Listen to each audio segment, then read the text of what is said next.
자, 사랑하는 유튜브 구독자 여러분들 반갑습니다. 심킹입니다. 자, 오늘은 매운맛 인물 탐구 2편을 준비해봤습니다. 자, 이 매운맛 인물 탐구는 제가 2020년 들어서 새로 준비한 컨텐츠인데 1편 댓글 반응이 상당히 좋더라고요. 굉장히 기쁩니다. 그래서 제가 2편을 빨리 올리겠다고 했는데 하필 또 연초가 겹쳐가지고 이거를 거의 한 달 만에 2편을 다시 올리게 되었네요. 지금 2월이죠. 2월부터는 굉장히 빠르게 많이 만들어서 올리도록 한번 노력해 보겠습니다. 자, 오늘 탐구할 인물은 키자루, 해군대장 키자루. 2년 전에도 대장, 2년 후에도 대장. 원피스에서 진짜 진정한 승리자라 할 수 있는 이 키자루, 보르살리노에 대해서 알아보도록 하겠습니다. 자, 그러면 시작해 볼까요? 자, 일단은 기본 스펙부터 한번 읽고 가겠습니다. 본명은 보르살리노, 그리고 해군대장에 있고요. 코드네임은 키자루입니다. 키는 302cm고 출신 유지는 노스블루. 그리고 능력은 번쩍번쩍 열매 능력자. 우리가 흔히 아는 그 빛 능력이죠. 뭐 정발판에서는 빛빛 열매라고도 하고 또 번쩍번쩍 열매라고도 하고. 그리고 우리가 가장 잘 아는 명대사 코아이네가 있습니다. 이 코아이네는 무섭네 뭐 이런 말인데 키자루가 정결이나 뭐 어디 그 샤봉디 제도나 이런 데서 자주 썼던 말이에요. 이게 진짜 무서워서 하는 게 아니라 약간 농락하는 거? 약간 말버릇, 입버릇인 것 같아. 말버릇인 것 같은데 상당히 유행어로 자리 잡았습니다. 그리고 닮은 꼴로는 짱구 원장 선생님 닮은 꼴 굉장히 유명하죠. 그리고 다음으로 정의감과 성격. 키자루의 정의감은 애매한 정의감을 추구합니다. 그리고 성격은 굉장히 능글맞고 늘어지면서 느긋한 그런 성격입니다. 이 해군대장들의 성격을 보면 재밌는 게 있어요. 뭐 아실 분들은 아시겠지만 이 능력이랑 성격이 반대되게 이게 잡혀 있거든요.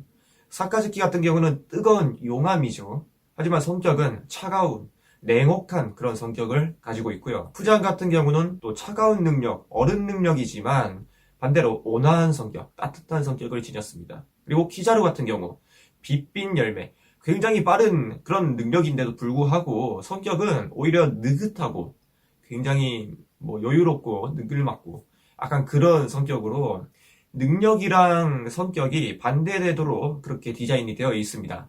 아무튼 그래서 이 애매한 정의감과 느긋하고 뭐 늘어지는 성격, 요런 여유로운 성격, 요런 것들이 키자루를 원피스 세계관에서 진정한 승자로 만들어주는데 한몫하지 않았나 이렇게 생각을 합니다. 사카즈키의 이 철저한 정의, 그리고 쿠잔의 한껏 해이해진 정의, 이 가운데 있는 게 키자루의 애매한 정의거든요.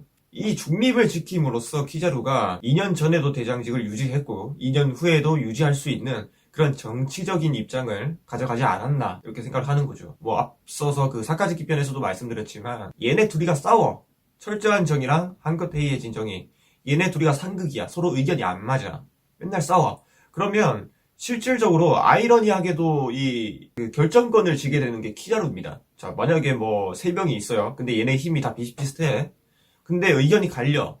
그러면 가만히 있는 얘가 누구 편을 들어주냐로 그 의견이 시행이 되겠죠. 예를 들어서 뭐 저기 군대를 보내야 된다. 군을 더 지원을 해야 된다. 얘는 지원을 해야 된다 하고 사카즈키는 안 해도 된다. 이런 의견을 내. 그러면 결국 키자루가 어떤 의견을 내냐에 따라서 그쪽으로 의견이 쏠리겠죠. 그래서 이런 애매한 정의, 중립을 지킴으로써 오히려 키자루는 자기가 결정권을 쥐게 되는 어떻게 보면 굉장히 지혜롭고 똑똑한 그런 성격이죠. 그리고 키자루가 이러한 포지션을 유지할 수 있었던 이유는 일단 욕심이 없어요.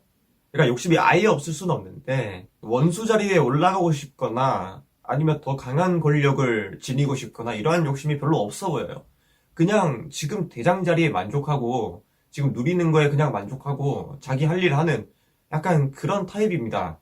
만약에 저였으면 나도 원수 자리에 안 올라갔을 거야. 왜냐? 지금 대장 자리에서 어차피 누릴 거 다 누리고 사카즈키랑 키자루가 또 동기라 가지고 얘가 원수로 올라간다 해가지고 나한테 갑질하고 이럴 인물은 또 아니거든요. 사카즈키가. 그냥 얘가 원수 올라갔다. 그래도 예전처럼 지내면서 나랑 사카즈키는 뭐 동기야. 그리고 아주 오랫동안 같이 해온 전우고 쟤가 원수로 올라간다 해서 나한테 뭐 갑질하고 이럴 애는 아니니까 그렇게 생각하면 나는 대장직인데 이제 내 위에 있던 센고쿠가 없어졌고 그 자리에 내 동기 사카즈키가 앉았으니까 사실상 나는 원수가 아니어도 해군 서열 거의 공동일이나 마찬가지다라는 그런 계산이 들어갔을 수도 있어. 키자루가 좀 똑똑하거든요. 키자루라는 캐릭터가 조금 똑똑한 캐릭터로 좀 방향성을 잡았던 것 같아. 그래서 이 새끼는 정치적 동물입니다. 정치적으로 굉장히 중립을 지키면서 자기 유리한 포지션을 지켰고 원수 자리에 올라가지도 않고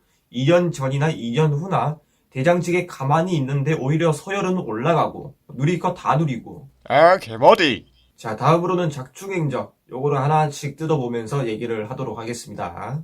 일단 시간 순으로 봤을 때 아론을 잡은 게 일단 공개된 것 중에는 제일 첫 번째 사건. 아론이 그 피셔 타이거랑 약간 의견 마찰이 있었고 아무튼 그래가지고 그래도 수긍을 하고 코알라를 고향에 데려다주는 과정에서 거기에서 해군들한테 이제 습격을 받고 뭐 이런 그런 이야기 기억이 나실 분들은 나실 거예요. 아무튼 그때 그 보르살리노 키자루가 중장이었고 이때 아론을 잡아가지고 깜빵에 쳐넣습니다.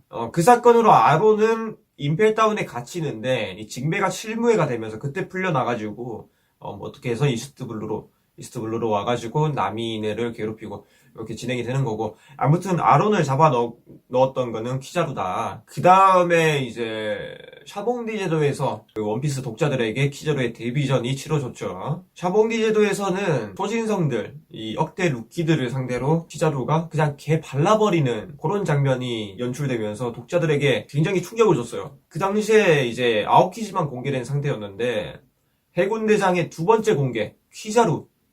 와, 루피가 이제 막 모리아 두드려 패고, 야, 모리아가 옛날에 사왕이었던 카이도랑 비볐던 인물이래. 근데 그거를 루피가 이겼어. 야, 이제 좀 루피가 뭐가 된다 이러고 있었는데 샤봉디 제도에 가가지고 그 루피랑 비슷한 현상금의 애들 머키드부터 해가지고 로우도 있고 우루지나 뭐 이런 애들 억대 넘는 애들이 다 모여 있었는데 그때 출동한 키자루가 얘네를 다 두드려 패버립니다 그냥. 이게 근데 왜 임팩트가 있었냐. 첫 번째, 키자루의 능력이 자연계, 그 중에서도 개 사기라고 생각할 수밖에 없는 빛빛 열매, 번쩍번쩍 열매, 빛의 능력자가 있다니. 개 충격이었죠 그때. 그리고 초신성들이 반응도 못한 채 그냥 개 두드려 쳐맞고 날아갑니다. 개 충격이죠. 세 번째, 밀짚모자 일당이 직접적으로 키자루한테 이제 쫓기면서 이 조로가 뒤질 뻔하고 대가리 밟혀가지고 터질 뻔했죠. 독자들 입장에서는 너무 충격인 거죠. 아니 이걸 잃는데 와 이제 모리아 잡고 샤봉디 제도 신세계로 간다. 밀짚모자 일당들 존나 센데 싱글벙글하면서 보고 있는데 갑자기 해군대장이 나타나가지고 얘네들을 다 두드려 패버리고 잡아간다 뭐 이렇게 하니까 독자들의 입장에서는 굉장히 충격이었던 거죠. 그래서 개인적으로 해군대장 3명 중에 키자루의 이 등장이 가장 임팩트가 있지 않았나. 그 다음에 뭐 그 사카즈키랑 후장 같은 경우는 거의 비슷한 임팩트로 등장을 했던 것 같고 제일 임팩트 없던 놈이 이시오. 네. 후지토라 같은 경우는 진짜 둥신 같았어. 도박 그거 하면서 나왔는데 중력검 이래가지고 이제 해군대장 뭐 이러면서 나왔는데 이쇼 같은 경우는 크게 임팩트도 없었고 이미 그리고 해군대장이 다 밝혀지고 그 다음에 교체가 돼가지고 누가 됐을까 그 정도 궁금함만 있었지. 야 해군대장 과연 누굴까 어떤 능력일까 막 이런 기대감이 크진 않았어요. 그 상태에서 공개가 됐기 때문에 후지토라가 아무래도 좀 임팩트가 떨어졌고 그래요. 그 다음에 뭐 로큐규 같은 경우는 모르겠어요. 그다지 레벨리에서 이제 좀 공개가 약간 되긴 했는데 그다지 뭐 임팩트가 크진 않았다고 봐요. 무슨 얘기하다가 키자루가 이제 그래서 샤봉디 제도에서 데뷔전을 치렀죠. 이때 나는 궁금한 게 드레이크가 해군의 스파이로 밝혀졌는데 이걸 알고서 두드려 팼냐. 그거 있잖아요. 그 드레이크가 이렇게 쳐다보고 있는데 키자루가 갑자기 와가지고 드레이크는 인지도 못한 채 옆에 싸다구로 발차기 쳐맞고 날아가는 거. 딱 그려지실 겁니다. 아마 여기 참고 화면을 띄울게요. 이 장면에서 드레이크가 해군의 스파이로 밝혀졌는데 키자루는 이거를 알고 때렸냐 모르고 때렸냐 솔직히 좀 궁금하긴 해요. 근데 개인적인 의견이지만 키자루한테 있어서 이거는 아무 상관이 없었을 것 같아요.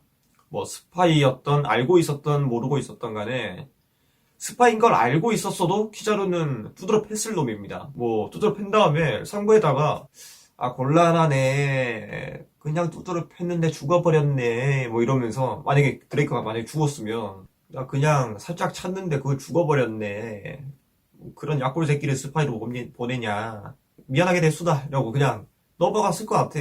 근데 초진영들을 키자루가 두드려 팬 거, 요거는 중요한 게 아니고요. 이거는 그냥 키자루가 해군 대장이 이 정도로 강하다. 이거를 그 당시 때 이제 표현한 연출이고, 진짜 중요한 건 샤봉디 제도에서 진짜 중요했던, 키자루 관련해서 중요했던 거는 레일리와의 마찰이죠. 레일리와의 맞다이. 솔직히 키자루 입장에서는 약간 오늘도 족밥 사냥을 하러 가볼까? 천정인을 누가 때렸다고? 이러고 딱 갔는데 레일리가 막아섰어. 이거는 조금 변수죠. 그냥 마음 편하게 왔는데 레일리라는 거물이 나타나서 이거 맞다이를 까야 되는 상황이 왔다. 근데 여기서 독자들이 굉장히 이제 의견이 많아요. 의견이 계속했으면 레일리가 졌다. 계속했으면 레일리가 이겼다.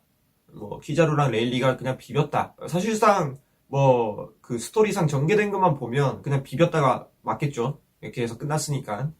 근데 이제 더했으면 레일리가 이겼다. 더했으면 키자루가 이겼다. 요거는 솔직히 말하면 뭐 이 사례도 그렇고 원피스 상에서 이 등급이라는 게 있어요. 요 정도 급이 된다. 뭐 샹크스 정도의 급이 있다. 샹크스랑 빅맘 뭐 급이 있고 뭐 밑에 뭐 중장들의 급이 있고 이런 급이 있어요. 급이 있는데 동급의 경우에는 물론 계속 싸웠을 때 승부가 날 수도 있겠죠. 날 수가 있는데 이 동급은 누가 이겼다 졌다를 판가름하는 게 사실상 독자들이 판가름하는 거는 좀 의미가 없습니다. 그냥 작가가 얘가 이겼다, 얘가 졌다 하면 그게 끝이에요. 그럴 수 있는 인물들이 동급이라고 하는 겁니다. 얘랑 싸웠는데 얘가 이겼어. 그랬을 때 독자들이 납득을 하는 거. 아, 그렇구나. 얘가 이기는구나. 이렇게 납득할 수 있는 그런 인물 관계를 동급이라고 하는 거예요. 근데 누가 봐도 얘가 얘를 이길 수가 없어. 근데 갑자기 작가가 대가리 총 맞은 것도 아니고 스모커가 사카즈키한테 화이트블로 날려가지고 이겨버렸어. 명구랑 화이트블로 부딪혔는데 화이트블로가 명구를 집어삼키면서 사카즈키를 그냥 개털어버렸어. 이런 연출이 나오면 그거는 애초에 말이 안 되는 거고 그거는 독자들이 반발하겠죠. 이거 미쳤냐? 이거 스모커가 갑자기 왜 이래? 이거 어비스 맞아? 약간 이런 식으로 그렇겠죠. 그런 반응이 나오는 거를 인물 관계를 동급이 아니라고 하는 거예요. 누가 봐도 얘랑 싸웠을 때 얘가 이기면 뭔가 이상하다. 얘가 지면 뭔가 이상하다. 그러면 걔네는 동급이 아닌 거예요. 뭐 또 다르게 설명을 하면 얘랑 싸우면 누가 이길까 이렇게 물었을 때 뭐 50대 50 완벽하게 50대 50은 안 나오겠죠. 한 60대 40 정도 아니면 한 65대 35 정도로 의견이 갈리기만 하더라도 사실상 얘네는 동급이구나. 이 정도 의견이 갈리는구나. 그렇게 볼 수 있어요. 레일리와 키자루 같은 경우도 그런 면에서 봤을 때 동급이라고 볼 수 있는 거죠. 물론 작중에서 레일리가 조금 힘들어하는 모습을 보여주긴 했어요. 레일리도 많이 늙었고 또 한참 전성기를 이제 지나버린 나이기 때문에 사실 근데 레일리가 거기서 막 너무 찌바르고 우세하게 전개가 됐으면 그것도 말이 안 되는 전개였죠. 왜냐면 이 샤봉디 제도에서는 키자루라는 인물의 이 데뷔전인데 그러면 얘를 띄워줘야 된단 말이야. 근데 얘가 오히려 레일리한테 발려버려. 아니면 레일리한테 후달려버려. 그러면 이거는 의도가 좀 이상해지죠. 이거 갑자기 레일리의 데뷔전으로 바뀌어버리고.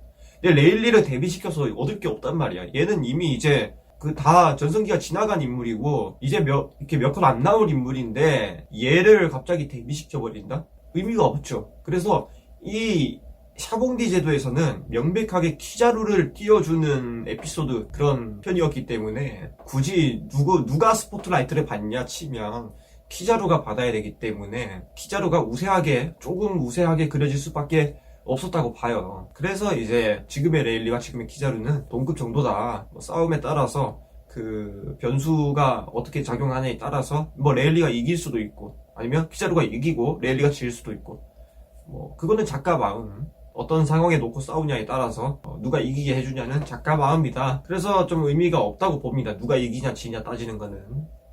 그래서 제가 VS를 별로 안 좋아하는 이유가 그거예요.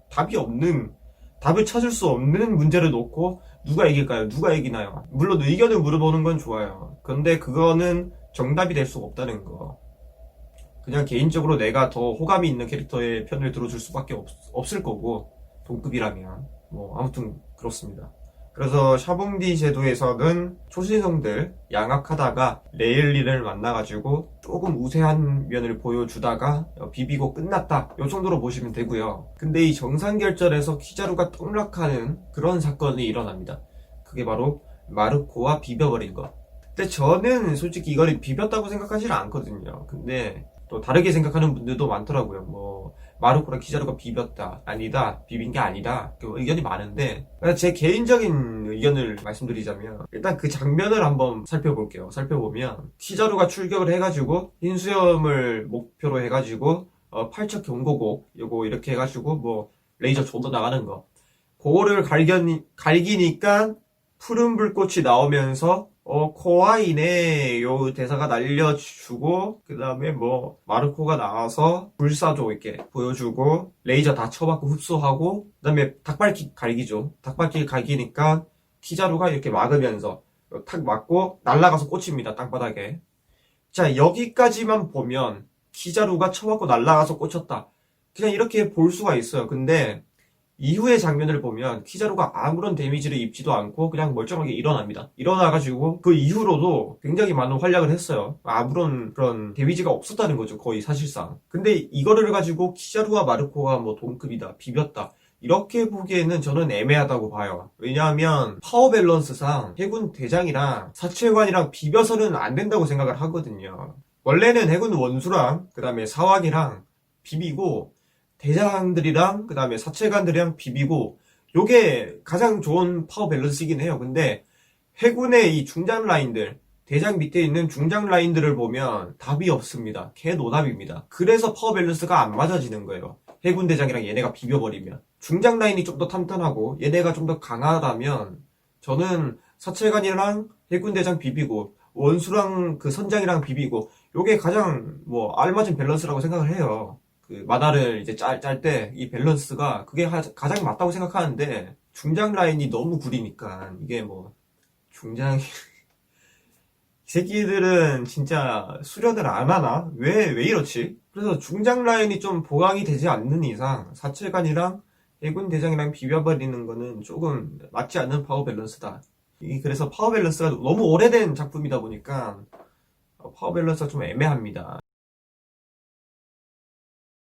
일부 독자들은 야 키자루가 샤봉디 제도에서 초신성들을 처벌을 했는데 얘가 또 능력이 자연계 빛빛 열매네. 근데 제파가 너 능력 믿고 깝치지 마라, 너 수련 좀 해라, 이런 뉘앙스로 말을 했어요. 그런 것들과 마르코한테 쳐맞고 날아간 거, 비벼버린 거, 그가 비빈 건 아닌데 그렇게 생각하는 사람들 입장에서는 비빈 거라 생각할 수 있겠죠.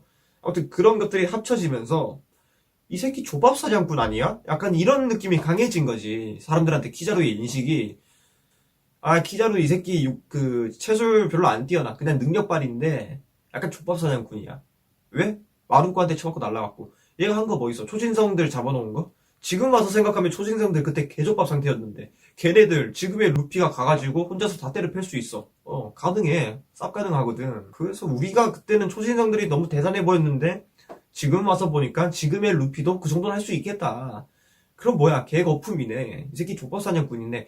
약간 요런 논리로 굴러가면서 키자루한테 이 약간 족밥 사냥꾼의 인식이 생겨버린 거죠. 좀 냉정하게 보면 얘가 과연 족밥 사냥꾼 역할만 했냐? 그건 아니거든요. 얘가 잡은 거, 작중에 공개된 것 중에 얘가 족밥 사냥한 거는 2개밖에 없어요. 처음에 아론 잡은 거, 그 시간상으로 공개된 것 중에 시간상으로 첫 번째는 아론 잡은 거, 두 번째는 샤봉디 제도에서 그 초신성들 두드러 팬 거, 양민학살 존나게 한 거, 세 번째 레일리랑 비빈 거, 네 번째 정상결전에서 그 마르코랑 이렇게 하다가 나중에 흰수염한테 레이저 맞추고 뭐 이것저것 많이 했죠. 그 마르코도 사실상 그 키자루한테 입은 데미지로 인해서 오니구마한테 제압을 당했다고 볼 수 있는 거고, 그 다음에 5번째가 극장판이긴 한데 제파 잡은 거. 이렇게 보면 아론은 뺍시다. 아론 빼고, 아론 너무 옛날 얘기, 중장 시절이고, 또 아론은 족밥 중에 상족밥이라 가지고 이거는 뭐 말할 가치가 없고, 이렇게 보면 샤봉디 제도에서 처음 그 등장 때 초신성들 존나 양악한 거, 이거 말고는 나머지는 그렇게 족밥 사냥한 건 아니거든요. 근데 사람들이 인식에는 이 새끼 약간 족밥 사냥꾼이네, 능력만 믿고 깝치는, 수련도 제대로 안 하고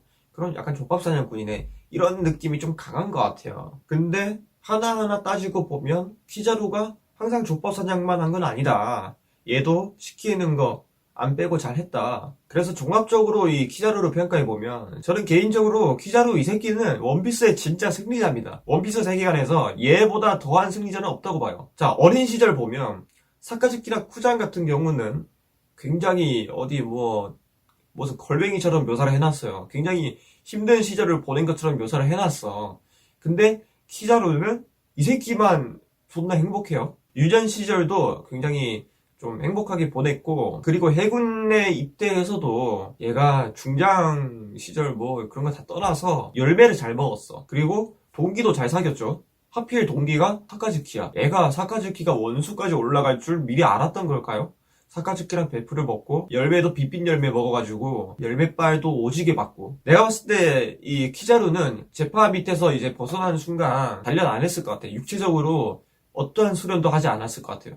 그냥 얘 체술이랑 이런 거는 그냥 다 실전에서 익힌 거야. 키자루 이 새끼는 절대 시간 내가지고 펀치를 1000번을 친다, 1000번을 친다, 이런 육체적인 수련 절대 안 했을 놈이야. 근데 왜 기술이 많을까? 기술은요, 수련을 많이 한다고 해서 기술이 생기는 게 아닙니다.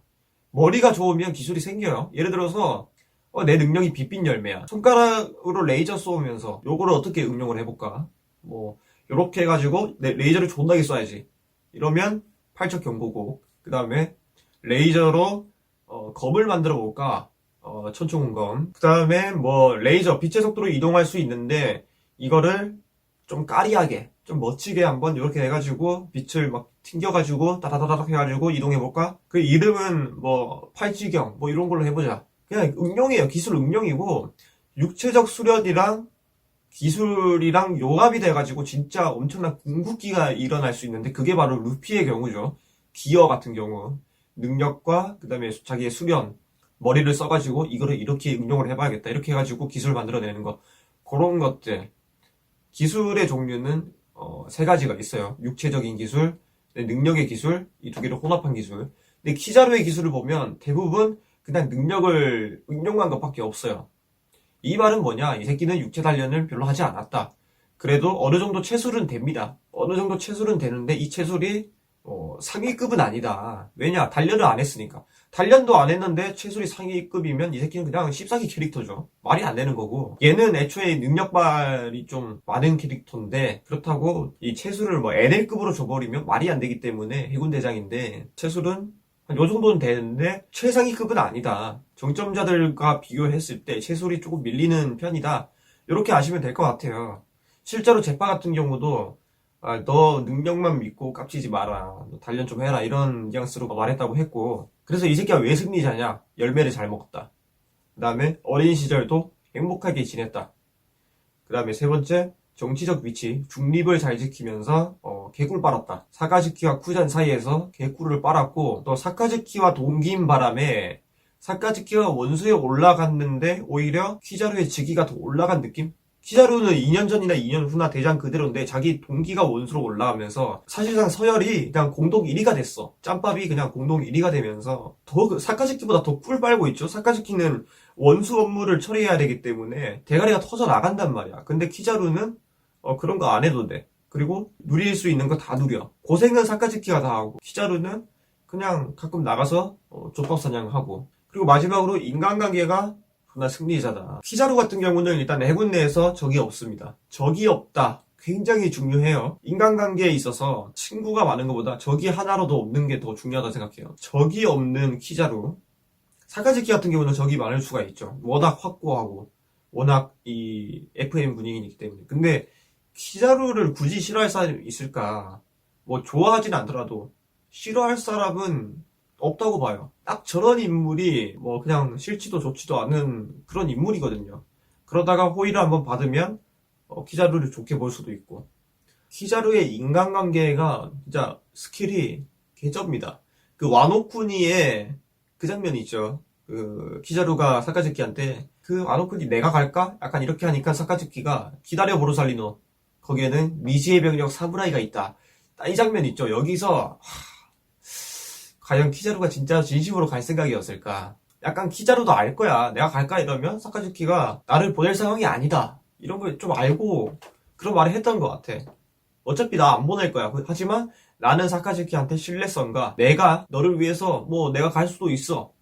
이런 걸 간접적으로. 그러니까 이 새끼는 어디서 배운 게 아니야.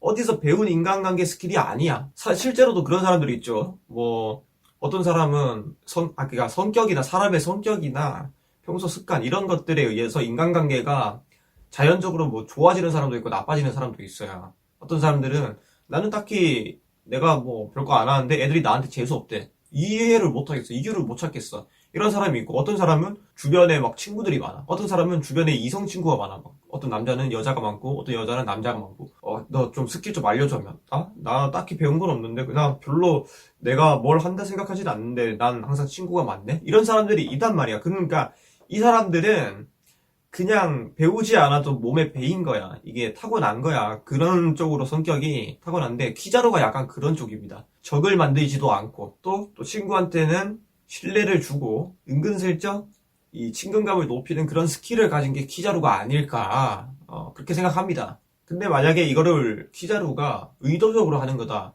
그럼 이 새끼 진짜 소름 돋는 새끼죠.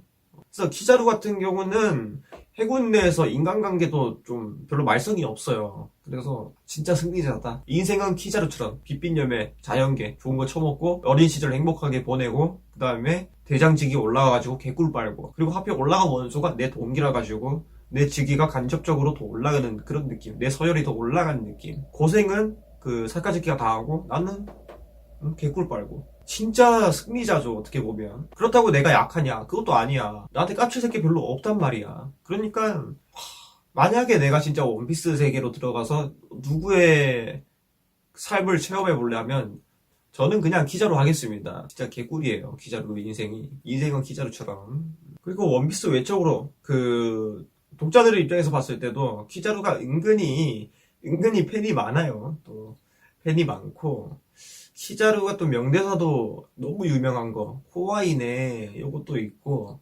저는 진짜 키자루의 명장면은 극장판 Z에서 그 마지막에 사요나라 제파 센세이 하면서 딱 할 때 그때 해군들이 다 눈물을 존나 흘리거든요.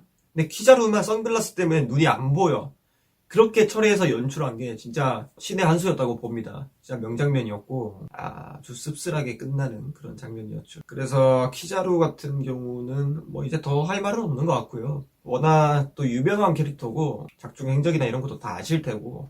그래서 오늘은 키자루가 왜 진짜 승리자인지 이 성격은 어떤지 그냥 이런 거에 대해서 이런저런 얘기를 하는 그런 시간을 가져보았습니다. 자, 기회가 되면 또 빠른 시일 내에 인물탐구 3편을 제작해서 업로드 하도록 하고, 지금 최근에 와노쿤 2편 이제 분석 영상, 그 다음에 예전에 업로드 했다가 내렸던 영상들 다시 리메이크 하는 거, 요 작업들도 밀려 있어가지고 지금 굉장히 빠듯할 것 같은데, 또 이번 2월 달에 제 방을 인테리어를 다시 하는 지금 그 시간을 가지게 돼가지고 가구도 새로 사고 컴퓨터도 이제 새로 사가지고 아마 방송을 할 것 같아요. 아마 게임 방송을 할 것 같고 2월달 일정이 좀 빠듯해가지고 그래도 최대한 영상을 많이 제작해서 올리도록 하겠습니다. 아무튼 인물탐구 2편 키자루는 여기까지 하도록 하겠습니다. 감사합니다. 재밌게 보셨다면 좋아요와 구독 그리고 알람 설정도 부탁드립니다. 감사합니다.